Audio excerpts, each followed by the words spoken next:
मित्रों, जय हिंद, जय भारत। मैं के शर्मा एडवोकेट अपने यूट्यूब चैनल कानून विद कृष्ण में आपका स्वागत करता हूं। मित्रों, आज मैं आपके समक्ष टॉपिक जो लेकर उपस्थित हुआ है, when sanction for prosecution is not required against a public servant, यानी कि लोक सेवक के कर्तव्य निर्वहन में कोई अपराध होते हुए भी अभियोजन स्वीकृति की कब आवश्यकता नहीं है। जनरल रूल है कि कोई भी लोक सेवक जो है अपने कर्तव्य निर्वहन में यदि कोई अपराध कारित करता है तो उसके विरुद्ध अभियोजन स्वीकृति की आवश्यकता पड़ती है। लेकिन इस जनरल रूल के जो है काफ़ी अपवाद भी हैं।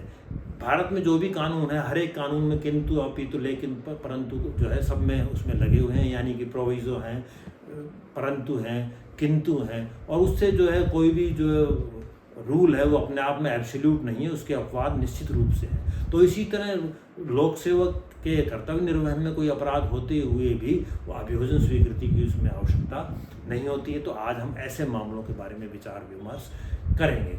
तो वैसे तो जो जनरल रूल है कि लोक सेवक ने कोई अपने कर्तव्य निर्वहन में कोई कार्य किया तो उसको जो अपने एक प्रोटेक्शन है, उसको एक सुरक्षा दी गई है कि वो अपने काम को, अपने कर्तव्य निर्वहन को जो है निर्भीकता से या बिना डरे कर सके।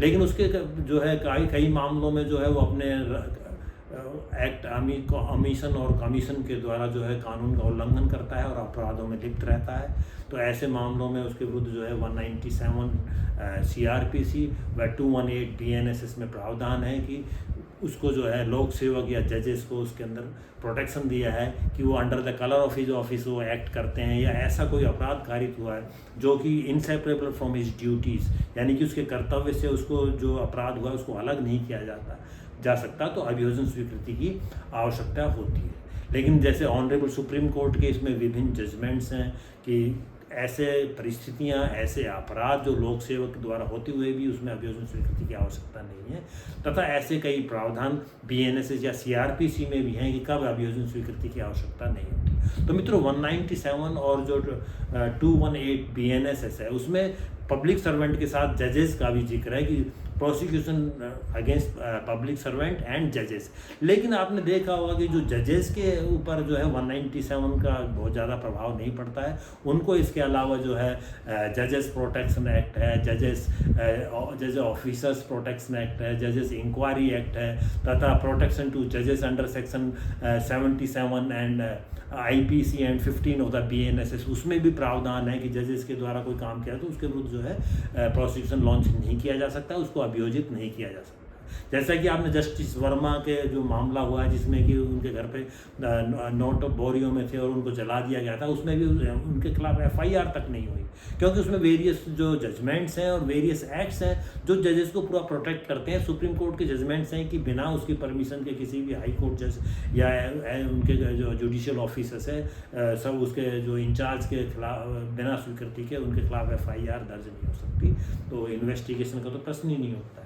तो मित्रों, ये जो प्रावधान आप मुख्य रूप से समझिए कि लोक सेवक से ही संबंधित है। तो मित्रों, ऑनरेबल सुप्रीम कोर्ट का एक जजमेंट आता है ओम प्रकाश यादव वर्सेस निरंजन कुमार, कम से कम मोर देन 50 पेजेस का जजमेंट है, जिसके अंदर बड़ा एलोबरेटली, बहुत ही विस्तृत रूप से समझाया गया है कि कब कब जो है लोक सेवक के विरुद्ध जो है सैंक्शन फॉर प्रोसिक्यूशन की जरूरत नहीं है। तो उसको हम बताएं तो ऑनरेबल सुप्रीम कोर्ट के जो उसमें जजमेंट्स हैं, कम से कम सैकड़ों जजमेंट होंगे, उन जजमेंट्स का जो जिस्ट है उसमें यह है कि कॉन्स्पायरेसी, आपराधिक या चीटिंग, यानी कि धोखाधड़ी या षड्यंत्र के जो मामले होते हैं उसमें लोक सेवक के विरुद्ध अभियोजन स्वीकृति की आवश्यकता नहीं है। उसके विरुद्ध जो अभियोजन लॉन्च किया जाएगा या प्रोसिक्यूशन लॉन्च किया जाएगा, भले ही वो कृत्य जो है उसके कर्तव्य निर्वहन में किया गया हो या under the colour of his office किया गया हो।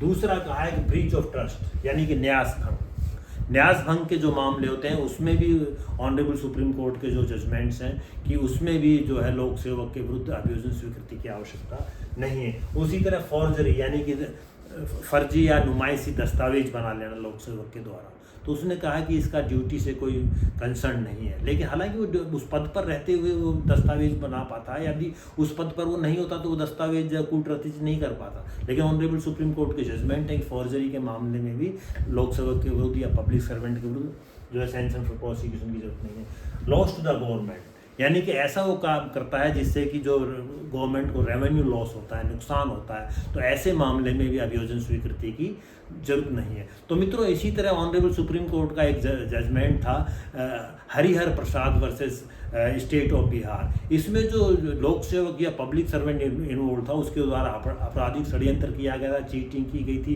क्रिमिनल ब्रीच ऑफ ट्रस्ट किया गया था तथा सरकारी फंड का जो विकास के लिए था उसका उसने गबन कर लिया था। तो ऑनरेबल सुप्रीम कोर्ट ने इसमें कहा कि इसमें पब्लिक सर्वेंट के विरुद्ध अभियोजन स्वीकृति की आवश्यकता नहीं है। इसी तरह मित्रों एक था आर बालाकृष्ण पिल्लई वर्सेस केरल राज्य। इसमें आप को जानकर आश्चर्य होगा कि इसमें जो इन्वॉल्व थे वो केरल के बिजली मंत्री इन्वॉल्व थे। केरल के बिजली मंत्री ने षड्यंत्र करके बिजली को जो है कर्नाटक राज्य की बिजली को केरल राज्य को उसने बेच दिया और कर्नाटक राज्य से कोई स्वीकृति तक नहीं ली। तो समझिए कितना बड़ा मामला होगा। तो ऑनरेबल सुप्रीम कोर्ट ने कहा कि इस मामले में भी अभियोजन स्वीकृति की जरूरत नहीं है या ऐसे मामलों में भी अभियोजन स्वीकृति की जरूरत नहीं है। इसी तरह मित्रों राजीव रंजन वर्सेस विजय कुमार था। उसमें भी कहा कि लोक सेवक द्वारा जो है आपस में अन्य लोगों के साथ षड्यंत्र करके फर्जी दस्तावेज बनाना कर्तव्य निर्वहन की श्रेणी में नहीं आता है और इसमें भी जो है अभियोजन स्वीकृति की आवश्यकता नहीं है। इसी तरह मित्रों पुलिस निरीक्षक व अन्य बनाम पटना पटलम रत्नम में भी ऑनरेबल सुप्रीम कोर्ट ने कहा था कि सब रजिस्ट्रार द्वारा स्टाम्प वेंडरों से, रीडरों से व स्टाफ के साथ मिलकर षड्यंत्र करके पुरानी रेट के ऊपर जो है दस्तावेजों को पंजीकृत करना ताकि गवर्नमेंट को रेवेन्यू कम मिले और उसके बदले में वो उससे लाभ प्राप्त कर रहे थे। तो ऑनरेबल सुप्रीम कोर्ट ने कहा कि इस मामले में या ऐसे मामलों में भी अभियोजन स्वीकृति की आवश्यकता नहीं है। इसी तरह एक राजस्थान का मामला है पुखराज बनाम राजस्थान राज्य। उसमें जो है एक लोक सेवक थे, उसने अपने अधीनस्थ क्लर्क या कर्मचारी को काफ़ी गालियाँ दी, लात घूंसों से मारा। तो ऑनरेबल सुप्रीम कोर्ट ने कहा कि ऐसे मामलों में भी अभियोजन स्वीकृति की आवश्यकता नहीं है। तो मित्रों इनसे स्पष्ट हुआ कि ऐसे मामले जो कॉन्स्पायरेसी के हैं, चीटिंग के हैं, ब्रीच ऑफ ट्रस्ट के हैं, फोर्जरी के हैं, लॉस टू गवर्नमेंट रेवेन्यू के हैं, ऐसे मामलों में अभियोजन स्वीकृति की ऑनरेबल सुप्रीम कोर्ट की जो जजमेंट्स हैं, जो गाइडलाइंस हैं, उसके मुताबिक उनमें अभियोजन स्वीकृति की आवश्यकता नहीं है। इसी तरह मित्रों जो 218 जो BNSS का है वो ये कहता है कि उसका प्रोविजो 1 है, वो कहता है कि आर्टिकल 356 यानी कि जब इमरजेंसी लगी हो तो ऐसे में भी अभियोजन स्वीकृति की आवश्यकता नहीं होती है। प्रोविजो 2 कहता है कि किसी भी लोक सेवक के विरुद्ध, ये पहले प्रावधान नहीं था मित्रों, ये बताना चाहूँगा कि लोक सेवक के विरुद्ध अभियोजन स्वीकृति के लिए कोई मामला स्टेट गवर्नमेंट या सेंट्रल गवर्नमेंट को भेजा जाता है लेकिन 120 दिन में स्वीकृति नहीं मिलती है। ऐसे मामले में भी अभियोजन स्वीकृति की जरूरत नहीं है, मान लिया जाएगा कि अभियोजन स्वीकृति प्रदान कर दी गई है। इसी तरह मित्रों प्रोविजो 3 है, उसके अंदर जो है ये सेक्शन 64, 65 यानी कि ये ज़्यादातर महिलाओं के विरुद्ध जो अपराध है उसमें अभियोजन स्वीकृति की जो है आवश्यकता नहीं है। सेक्शन 64 है वो रेप से संबंधित है, सेक्शन 65 है वो rape below 16 years of the क्योंकि कोई महिला है उससे है। वो 66 में जो है काजिंग डेथ बाय रेप यानी कि बलात्कार से उसकी जो मृत्यु कार्य कर देना। और इसी तरह जो है रेप इन अथॉरिटी है, कोई व्यक्ति पर्सन इन अथॉरिटी या किसी विभाग का इंचार्ज होते हुए जो है रेप कारित करता है तो उसमें भी अभियोजन स्वीकृति की आवश्यकता नहीं है। सेक्शन 69 है इंटरकोर्स बाय चीटिंग यानी धोखे से इंटरकोर्स करना, उसमें भी किसी अभियोजन स्वीकृति की जो है कर्मचारी के विरुद्ध जो है अधिक आवश्यकता नहीं है। सेक्शन 70 जो है गैंग रेप से डील करता है, उसमें भी अभियोजन स्वीकृति की आवश्यकता किसी तरह की नहीं है। इसी तरह जो रिपीटेड ऑफेंस इसी तरह के अगर कोई करता है तो उसके विरुद्ध भी अभियोजन स्वीकृति की कोई आवश्यकता नहीं है। सेक्शन 74 है किसी स्त्री की लज्जा भंग करना यानी कि उसको उसकी आउटरेजिंग हिज हर मॉडेस्टी, लज्जा भंग करना, तो उसमें भी जो है उसके अभियोजन स्वीकृति की कोई आवश्यकता नहीं है। सेक्शन 77 है निर्वस्त्र करना, उसमें भी जो है किसी आवश्यकता नहीं है।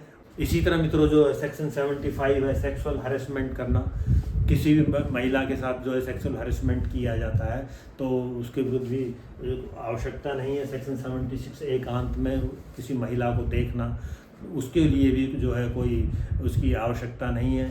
सेक्शन जो है 78 जो है स्टॉकिंग यानी कि उसका पीछा करना, पीछे करने के लिए भी जो है उसकी कोई अगर किसी महिला का पीछा किया है तो उसमें अभियोजन स्वीकृति की आवश्यकता नहीं है। सेक्शन 710 है जो है अश्लील इशारे करना किसी महिला को, उसमें भी जो है कोई आवश्यकता नहीं है। देह व्यापार 143, यदि कोई व्यक्ति किसी देह व्यापार के लोक सेवक इन्वॉल्व है तो उसके लिए भी किसी अभियोजन स्वीकृति की आवश्यकता नहीं है। सेक्शन 199, किसी लोक सेवक के द्वारा कानून को ना मानना। जो लोक सेवक होते हुए भी यदि कानून के विरुद्ध काम करता है या कानून के रूप में कानून की पालना ना करते हुए अपने कोई काम नहीं करता है, उसके विरुद्ध कोई आपराधिक मुकदमा चला जाता है तो उसमें जो है अभियोजन स्वीकृति की आवश्यकता नहीं है। मित्रों, ये जो सबसे महत्वपूर्ण सेक्शन 200 ऑफ द BNS, वो ये कहता है कि ऐसी कोई पीड़ित महिला है और डॉक्टर उसका ट्रीटमेंट नहीं करता है तो ऐसे डॉक्टर के खिलाफ कोई भी अभियोजन चलाने के लिए किसी अभियोजन स्वीकृति की आवश्यकता नहीं है। तो मित्रों, यहाँ मैं बताना चाहूँगा, इसके अलावा ये तो जो जनरल पब्लिक सर्वेंट उसके खिलाफ लागू होते हैं, इसके अलावा जो आर्म फोर्सेस के मेंबर होते हैं उनके विरुद्ध भी ऐसे जो है एलिगेशंस और ऐसे अपराध होते रहते हैं तो उसके लिए अफसा होता है। आर्म फोर्सेस स्पेशल एक्ट से वो गवर्न होते हैं और उनके आर्म फोर्सेस के मेंबर के द्वारा कोई किया जाता है तो उनके विरुद्ध उनका अलग से प्रावधान है और उसका जो BNSS और CRPC में भी प्रावधान है कि बिना सेंट्रल गवर्नमेंट की स्वीकृति के उनके विरुद्ध अभियोग नहीं चलाया जा सकता है। तो मित्रों, ये स्पष्ट है कि जो भी पब्लिक सर्वेंट है, चाहे वो स्टेट गवर्नमेंट का हो चाहे वो सेंट्रल गवर्नमेंट का हो, उसका अगर कर्तव्य निर्वहन में उसने कोई अपराध किया है तो अभियोजन स्वीकृति की आवश्यकता होगी। यदि अपराध को उसके जो कर्तव्य निर्वहन से जो है अलग नहीं किया जा सकता, यानी कि offence complaint of is not separable from his duties. लेकिन जो मैंने इसके अपवाद बताए, जो ऑनरेबल सुप्रीम कोर्ट के जजमेंट्स हैं, इन मामलों में लोक सेवक के विरुद्ध अभियोजन लॉन्च करने के लिए किसी अभियोजन स्वीकृति की आवश्यकता नहीं होगी। तो मित्रों, इस संबंध में ऑनरेबल सुप्रीम कोर्ट का आप डिटेल जजमेंट पढ़ना चाहते हैं तो डिस्क्रिप्शन बॉक्स में अवेलेबल है, वहाँ से आप पढ़ सकते हैं। जानकारी आपको कैसी लगी अवश्य टिप्पणी करें, वीडियो को लाइक व शेयर करें, चैनल को सब्सक्राइब करें। Thanks for watching. जय हिंद, जय भारत।